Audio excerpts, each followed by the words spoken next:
tsika rehetra.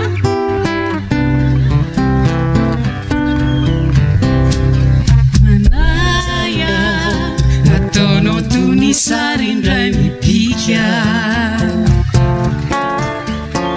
na koa toy rony fasikamo entindrika. Ny foko tia fa tsisy fiarovana, manaino ataonao fandalovana, ozary fatsiarovana, ozary fatsiarovana.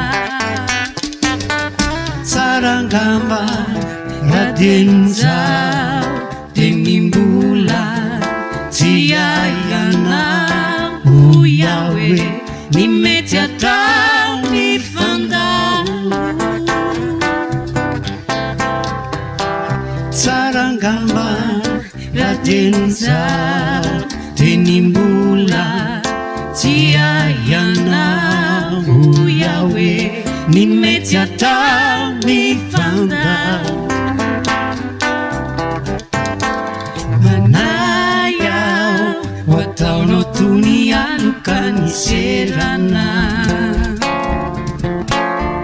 na koa toy rony mamitojo fataperana. Ianao foky fity fa natao tsara fana, izao toy ny lovia avy ninanana, ozary ato sy tanana, ozary ato sy tanana. Tsarangamba radenizao de nimbola tsy aianao Yahwe, ny mety atao ny fandao.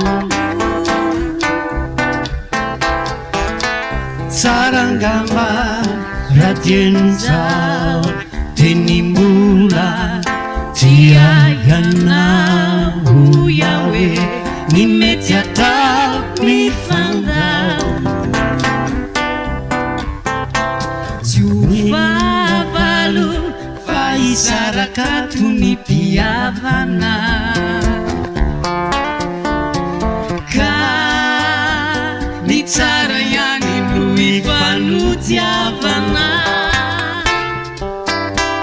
Karaha ifankahitany aorinahany, niaritanisy ireo andro mamy, toy ny fity tsy mety lany, toy ny fity tsy mbola lany.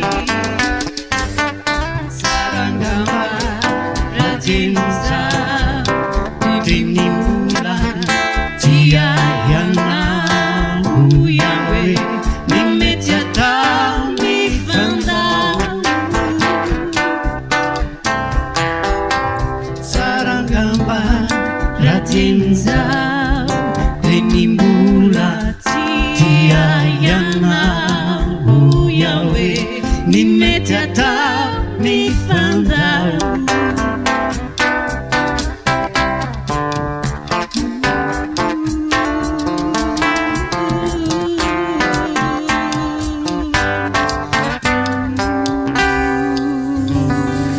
Sotra tompoko.